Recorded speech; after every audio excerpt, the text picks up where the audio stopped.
bahaya sekali karena saya tidak ingin nih setelah viral kalian minta take down. Jadi jangan pernah menyebut nama siapapun termasuk namamu sendiri. Kenapa Mbak? Nggak gini loh Mas, maksudnya ingin pendapat gitu kan, karena saya orangnya tuh nggak mau curhat ke teman ataupun siapapun, itu nggak mau gitu loh. Terus? Terus? Aku kan gini, dari sebenarnya ceritanya panjang banget nih, mau yang ini aja apa ya? Ya yang simple aja, gimana? Oke. Gini Miss, dulu kan saya kerja di Taiwan dulu ya Miss ya. Pertama saya kerja di Singapura 2 tahun. Itu aku tinggalkan anak saya itu umur 11 bulan Miss. Karena kan suami aku nggak kerja kan. Jadi aku mikir karena aku ingin bantu suami, jadi aku ke Singapura, nggak apa-apa aku yang ngalah gitu untuk membantu ekonomi keluarga gitu kan. Nah di Singapura saya 2 tahun, saya sudah beli sawah gitu, udah saya pulang ke Indonesia. Terus di rumah itu kira-kira berapa bulan saya berangkat ke Taiwan. Di Taiwan 2 tahun, alhamdulillah saya bisa beli rumah lah Miss. Gitu. Terus karena masih suami tuh nggak kerja gitu, dia tuh tetap nggak kerja gitu. Dia tuh gimana ya? Ya udah nggak apa-apa. Aku mikir mungkin nanti suatu saat dia akan berubah gitu kan, aku pikir. Betul. Karena ya saya nggak apa-apa orangnya di Taiwan, saya jaga aman. Terus 2 tahun saya udah beli rumah karena di Taiwan kan kontraknya 3 tahun. Yang tahun kemudian saya buat renovasi. Dulu saya beli rumah itu 40 juta, sekarang alhamdulillah mungkin kalau dijual ada 500 jutaan lah Miss, tahun 2000. Ya. Lah singkat cerita kayak gitu, terus saya berangkat lagi ke Taiwan 6 tahun. Suami selingkuh Miss. Ayo. Tapi nggak apa-apa karena gini loh, dulu kan aku orangnya percaya banget. Aku yang di Taiwan itu nggak pernah yang namanya kirim itu 5 juta Miss. Paling kecil itu 10 juta. Oke. Terus? Buat suami. Nah terus anakku waktu itu terus aku 3 tahun karena tahun 2006 itu Taiwan tutup. Nah di situ udah mulai biometrik, jadi nggak bisa ganti nama atau apa, tapi alhamdulillah aku semuanya asli gitu, nggak ada yang apa gitu. Saya berangkat lagi. Saya punya anak itu yang tahun pertama, punya anak yang kedua. Terus saya umur 7 bulan, suami saya anakku umur 7 bulan, saya berangkat lagi ke Taiwan. Aku tinggal, kenapa? Karena suamiku udah aku modalin jualan bakso juga kayak gitu lah, masih dia itu orangnya yang suka kayak anak kecil kayak gitu, belum mikir saya punya anak harus bagaimana caranya untuk mencari nafkah untuk anak dan istri, biar anak saya itu nggak kelaparan, nggak. Nah setelah itu saya pergi lagi ke Taiwan. Nah dimulai tuh tahun 2008 dia itu mulai selingkuh gitu Miss, itu sama 5 orang. Itu sekelilingku loh Miss. 5 orang itu siapa aja? 5 orang itu tetanggaku yang next door, tetanggaku, terus belakang tetanggaku, terus ada lagi orang jualan bubur dia orangnya jualan bubur. Padahal saya itu menghormati dia sebagai orang yang agak tua dari saya menghormati lagi gitu. Kadang saya pokoknya saya orangnya menghormati dia lah, dia kan orang tua tapi seperti itu. Terus saya nggak tahu sebenarnya, tapi kan ada orang yang ngomong, tapi kan saya orangnya nggak mau percaya dulu sebelum ada bukti gitu loh. Iya, jadi saya selidiki, saya cari semuanya bukti. Saya tanya ke dia, kamu selingkuh sama ini? Dia bilang enggak, bersumpah saya nggak selingkuh gitu Miss. Terus? Padahal dari Taiwan itu saya dulu itu kan nggak ada WhatsApp. Taiwan itu pulsa Miss, saya belikan dia pulsa itu kok setiap minggu habis gitu loh. Dianya nggak pernah telepon ke aku. Ya udah aku nggak apa-apa karena anak saya kan masih kecil. Udah 10 juta itu 1 minggu habis Miss. Dia bilang gini, mah uangnya habis kenapa? Buat kondangan. Terus aku mikir kondangan 10 juta itu habis dalam belum ada 1 bulan gitu loh. Aku curiga, tapi orangnya aku nggak mau curiga gitu loh Miss. Lah itu bla-bla udah dia. Kalau aku di Taiwan itu orangnya nggak pernah yang namanya keluar, pacaran pun aku nggak pernah Miss. Aku tuh orangnya kayak gitu karena aku takut gitu lah. Aku nggak mau mencoba yang seperti itu. Itu lupakan. Nah akhirnya aku tuh di Taiwan, dia tuh selingkuh sama 5 orang itu. Udah padahal kakaknya dia bilang kamu jangan kirim karena dia itu selingkuh bla bla bla gitu. Tapi kan aku orangnya nggak percaya, dan mungkin kakak saya itu Fitnah. iri gitu kan. Iya, iri ataupun mungkin karena aku uangnya selalu kirim ke suami gitu kan. Aku sendiri di Taiwan nggak pernah yang namanya poyo-poyo ulang tahun itu, aku nggak pernah, Miss. Karena aku pikir aku punya anak, semuanya akan aku kirimkan ke anak gitulah. Oke, singkat cerita, 2008 aku pulang. Nah di situ semuanya aku bongkar kalau suami aku itu selingkuh. Ya udah, aku maafkan dia lah, Miss, karena aku pikir itu anakku. Aku nggak mau karena itu jadi aku berat ke anak, sampai bosku di Taiwan bilang ya udah kamu nikah aja sama orang Taiwan, sama sekretarisnya bosku loh, Miss. Aku nggak mau karena aku pikir gini, karena tahun 2011, tahun 2011 aku udah 9 tahun di Taiwan. Terus aku pikir aku mau pindah ke Hong Kong. Terus bosku aku bilang gini, kamu gini aja, kamu nikah sama sekretarisku, kamu hidup di sini, nanti biar kerja di sini terus gitu kan. Nanti pernikahan biar kita yang apa itu namanya biaya dari Taiwan. Terus iya, aku bilang gini, aku mikir gini, aku berpikir itu, Miss, apa nikah atau enggak gitu. Padahal dia orangnya juga mencintai aku gitu loh. Waktu itu ya lumayan, aku masih muda kan. Oke, singkat cerita, aku mikir, aku bilang gini, kalau misalkan aku dari Taiwan bawa orang laki-laki, terus menikah, padahal ini semua demi anak. Aku mikir, anakku nanti gimana memikirkan dia, ibuku dari Taiwan bawa seorang laki-laki. Jadi aku bilang sama bosku, nggak apa-apa, bos, aku untuk sementara aku pergi ke Hong Kong, aku daftar ke Hong Kong gitu. Aku akhirnya ke Hong Kong, sampailah aku di Hong Kong. Terus satu pos sampai sekarang alhamdulillah udah mau 14 tahun aku satu pos, Miss, alhamdulillah gitu. Nah, aku di situ tuh suamiku tuh nggak pernah berubah. Dia itu gimana ya? Nggak berpikir saya itu punya istri yang harus saya nafkahin dan anak. Dia itu orangnya suka mainan darah, Miss. Main apa? Dia kayak burung darah. Gitu. Ya, burung darah. Oh, burung darah, kerungu darah. Terus burung darah ya gitu kan. Terus? Dia so hobi banget kayak gitu. Di Taiwan dia itu riuh lah kayak anak muda lah, kayak orang nggak punya beban, padahal semua biaya itu aku gitu loh, dari rumah, dari apa kan itu aku. Oke, akhirnya kalau selingkuh itu udah aku maafkan lah, udah aku mikir anak gitu, nggak apa-apa, nggak masalah. Akhirnya di sini 2 tahun di sini juga uang semuanya aku kirim, karena anak aku kan waktu itu masih kecil juga. Betul. Yang penting anakku makan lah gitu. Yang penting anakku makan, masa ibunya di Hongkong makan enak misalkan kayak gitu. Anakku di rumah kelaparan, aku nggak bisa kayak gitu, Miss. Aku nggak bisa semuanya aku kirim 2 tahun. Nah, aku nggak berani sampai kayak misalkan punya hutang ke bank lah, ke teman itu aku nggak berani sampai 4 tahun di sini, Miss. Akhirnya aku kasih dia lagi dagang, Miss, untuk jualan dagang, untuk jualan online gitu kan.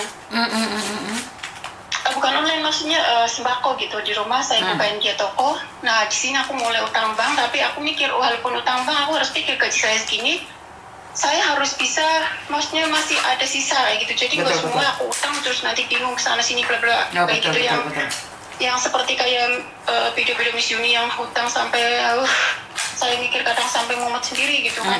Aku orangnya nggak seperti itu. Aku hutang bank sampai 100 juta itu untuk modal dia dagang, Miss. Oke, dagang. Oke, sembako lumayan 2 tahun.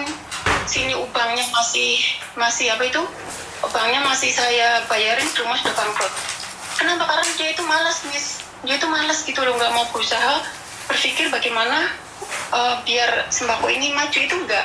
Yang penting ibaratnya dia ya udahlah, karena kan modal kan bukan dia yang cari gitu kan. Dia itu nggak pernah berpikir mencari modal, bagaimana susahnya mencari uang kayak gitu. Pokoknya intinya seperti itu.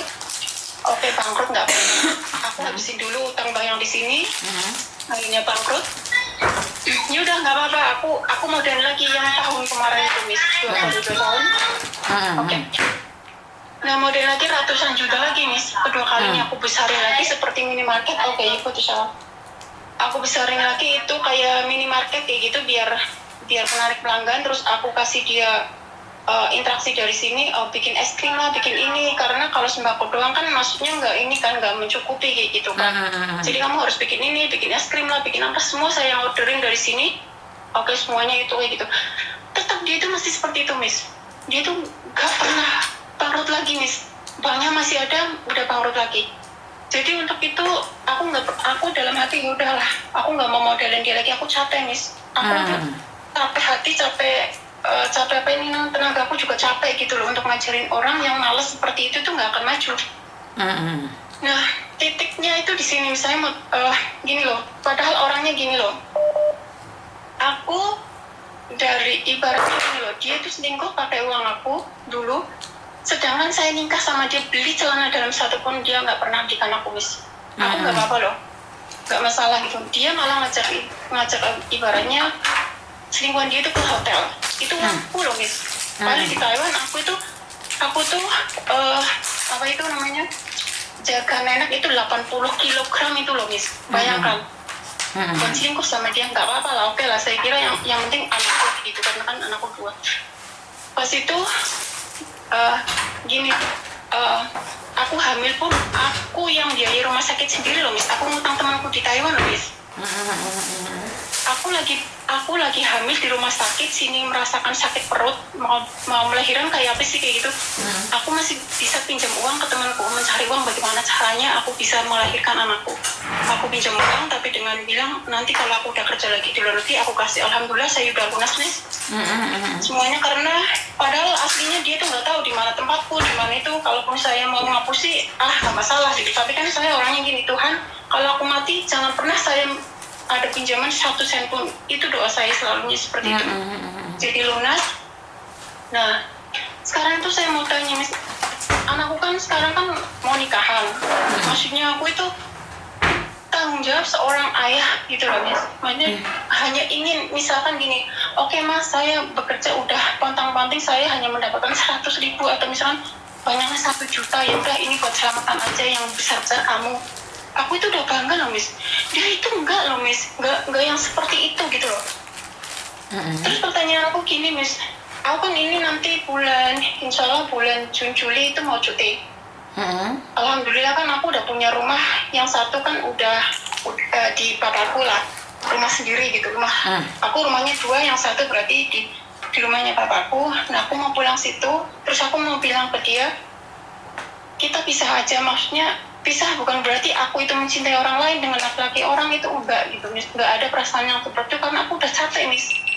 Miss itu gimana? Maksudnya gini loh, aku mau pisah dengan dia. Aku bilang kita pisah, biarkanlah dia anaknya yang ngasuh gitu masa tua dia. Biarkan aku masa tuaku sekarang kerjaku untuk aku sendiri gitu loh. Karena kan anak-anak sekarang udah besar gitu loh. Gitu, Miss. Terus aku ingin hidup sendiri gitu loh, Miss. Maksudnya meninggalkan dia gitu loh. Bukan berarti aku nggak mencintai atau kenapa. Enggak. Aku udah capek gitu, Miss. Otak dan pikiran gitu aku udah capek. Terus menurut Miss itu oke nggak? Salah nggak aku di situ? Sebenarnya salah sama enggak tergantung dari kamu ya, Mbak ya. Karena kamu sudah cukup bertanggung jawab. Ini menurutku ya, karena saya hanya mendengarkan dari versi kamu saja ya. Iya, betul. Karena saya tidak bisa nih menghakimi bahwa oh kamu itu benar, kamu itu salah, enggak. Menurut cerita kamu yang kamu begitu setia memiliki suami yang enggak setia. Jadi itu adalah hak kamu mutlak, sayang. Jika kamu merasa sudah tidak kuat lagi dengan apa yang terjadi, ya udah, nggak apa-apa. Kamu harus pergi. Berarti aku maksudnya gini loh, bukan berarti aku itu pergi karena aku udah wah aku hebat karena aku udah mencari uang lebih dari dia, dan wah aku hebat aku punya rumah seperti itu. Enggak, Miss, karena aku memang otak aku sama tenaga aku itu aku udah capek gitu loh. Capekku itu dia itu nggak berpikir dia itu seorang ayah gitulah. Saya harus bertanggung jawab bagaimana seorang ayah, anakku kan mau menikah, setidaknya saya itu membantu 1 juta 2 juta itu aku bersyukur banget, Miss. Itu nggak pernah gitu loh. Iya, kan sekarang ini kan banyak sekali laki-laki yang seperti itu, Mbak. Jadi saya tidak berani menyalahkan siapapun ya. Karena ya itu, hidup ini adalah pilihan. Saat kamu sudah nggak sanggup lagi dengan keadaan, ya udah pergilah. Jangan menyiksa batinmu sendiri, sayang. Karena kalau kamu nggak mampu, nggak bisa, sayang. Jadi biarkan aja. Nggak perlu menjelaskan pada orang yang membencimu. Betul. Miss Yuni tidak orang lain gitu loh, Miss. Tidak mendukung sebuah perceraian. Miss Yuni nggak suka. Betul. Tapi betul. Bagaimanapun juga hidup itu adalah pilihan. Hari ini aja kamu masih muda, masih cantik, masih punya uang. Dia pun meninggalkanmu. Apalagi kamu sudah tua, sayang. Nah itu aku yang takut kan gini loh. saya melahirkan, saya cari uang sendiri, dan saya melahirkan sendiri padahal di anak dia. Apalagi nanti saya sudah tua, pas saya di rumah sakit, saya mikir pasti saya pun akan mencari uang saya sendiri gitu loh, Miss. Iya. Aku pikir seperti itu gitu loh.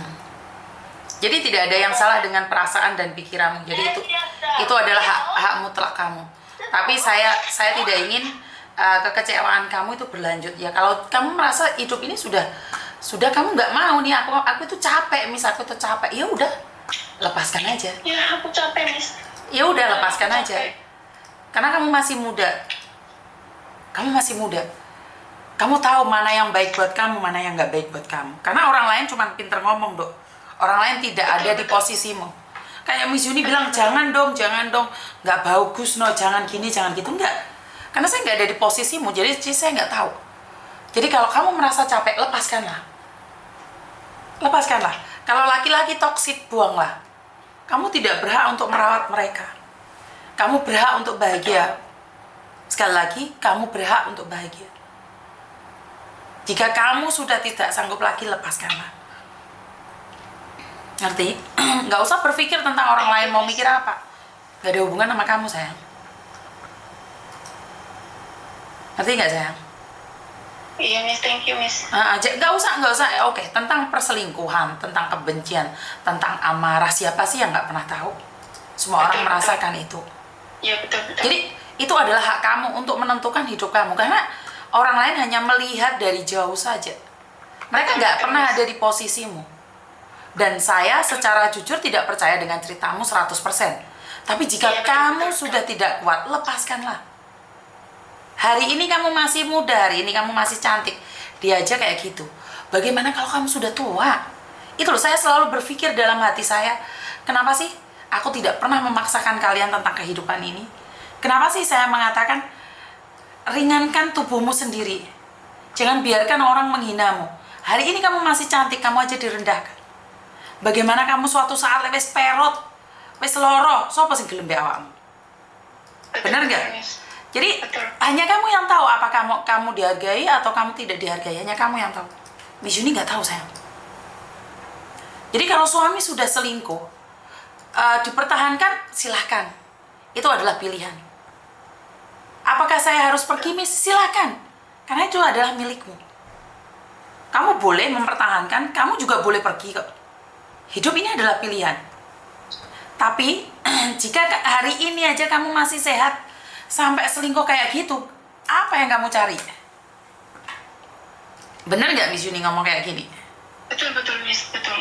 Hari ini kalau kamu masih cantik, hari ini kamu sehat, dia memperlakukanmu seperti itu. Sampai 5 orang tau yang diselingkuhin. Oh, 5, Miss, pakai uangku semua, tapi nggak masalah lah, karena dulu aku anak gitu ya, maksudnya berat ke anak. Bagi aku ya udah, aku sakit, hatiku sakit nggak apa-apa, yang penting anakku bahagia, aku nggak peduli dengan diriku gitu, Miss. Intinya seperti itu. Tapi nggak boleh kayak gitu, hidup ini harus adil.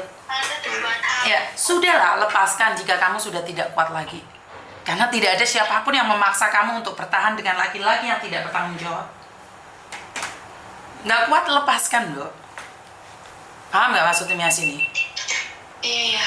Jadi kuat dijalani, nggak kuat biarkan. Bukan hak kamu untuk meneruskan hidup ini, bukan hanya kamu. Dia juga punya hak untuk meneruskan hidup ini. Kalau dia sudah tidak sanggup lagi dan dia tidak mau berubah, kenapa kamu harus berubah? Ngerti? Iya, Miss, thank you. Jadi jangan melakukan sesuatu yang membuat kamu nggak kuat. Dia tidak berubah. Ya jangan salahkan dirimu. Aku Bener nggak? modalin berapa kali aja, Miss, masih tetap seperti itu. Oh, di sini ibaratnya aku pontang-panting gitu, maksudnya ya pontang-panting capek, namanya juga kan pembantu kan, ya pasti capek lah, capek nggak masalah gitu dalam hatiku, yang penting di rumah itu anak bahagia. Aku mikirnya seperti itu sampai sekarang gitu, mikir anak. Kenapa saya sekarang tega misalkan kayak gitu mengambil putusan yang seperti ini, anakku udah besar, dia udah tahu gitu. Jadi dia udah tahu dan dia udah bisa mencari makan sendiri, ibaratnya nggak perlu aku lagi yang harus setiap bulan kasih uang ke dia gitu. Dan dia pun ibaratnya sekarang mungkin udah 1 tahun aku nggak kirim ke dia, Miss. Tapi ke anak aku tetap kirim, ke dia itu nggak kirim. Dan kamu nggak salah nggak kirim suamimu. Kamu nggak salah nggak kirim uang ke suamimu. Tapi kamu nggak boleh menghilang dari anak-anakmu. Enggak, Miss. Aku tetap, karena apapun itu adalah anakku. Anak adalah bagi aku mencari uang ke luar negeri itu karena anak, Miss. Kalau aku nggak punya anak, ngapain aku sampai ke luar negeri, Miss? Jujur, Miss. Oke. Itu yang saya salutkan. Jadi saya tidak ingin karena kamu merasa kecewa dengan suamimu dan berakibat kamu tidak mau lagi dengan keadaanmu. Jadi saya tetap berdoa buat kamu, lakukan yang terbaik. Dan apapun yang meresahkan, apapun yang membuat kamu tidak tenang, apa yang membuat kamu ketakutan, itu pasti sumbernya bukan dari Tuhan. Karena kalau sumbernya dari Tuhan, pasti membawa ketenangan dan kedamaian. Ngerti? Thank you, Miss. Ya. Lega saya sekarang. Thank you, Miss. Oke, terima kasih ya sayang ya. Saya lihat konten-konten semua, konten Miss Yuni tadi juga live saya lihat, gitu kan. Semua lah, dari semua konten-konten Miss yang penipuan lah, yang hutang bank, yang seperti ini semua saya lihat gitu. Semoga para wanita di luar negeri gitu jangan mudah tertipu dengan foto-foto ganteng seperti itu gitu loh, Miss. Jadi kan gimana ya, kita capek-capek kerja di sini, dimarahin majikan, uangnya diludes dalam 1 minggu 2 minggu hanya karena orang yang kita tidak kenal gitu. Kadang aku mikir, ya Tuhan, kenapa sih kita nggak bisa memberantas scammer yang seperti itu gitu loh, sebagai wanita gitu. Thank you, Miss. Welcome. Sama-sama sayang. Thank you, Miss. Terima kasih. Bye-bye. Miss Yuni, suami saya sudah 5 kali selingkuh dengan tetangga saya belakang rumah, jual bubur, jual sego goreng, jual gorengan, semuanya, Miss Yuni. Saya tetap mempertahankan dia karena saya tidak ingin masa depan anak saya nggak jelas. Ini adalah seorang yang ibu yang bagus sekali, tapi kadang-kadang nggak kuat juga ya. Saya no comment tentang rumah tangga karena saya hanya pendengar. Cuman saya berharap agar kalian yang saat ini diuji dengan rumah tangga kalian dikuatkan dan semoga kita baik-baik saja. Bener nggak sih? Karena dalam rumah tangga itu pembahasannya panjang kali lebar ya. Dan mungkin itu aja dari saya, kurang lebihnya saya minta maaf. Wassalamualaikum warahmatullahi wabarakatuh. Berkat Tuhan mengalir atas hidup kita semua. Semoga semua makhluk hidup bahagia dan terima kasih. Bye-bye.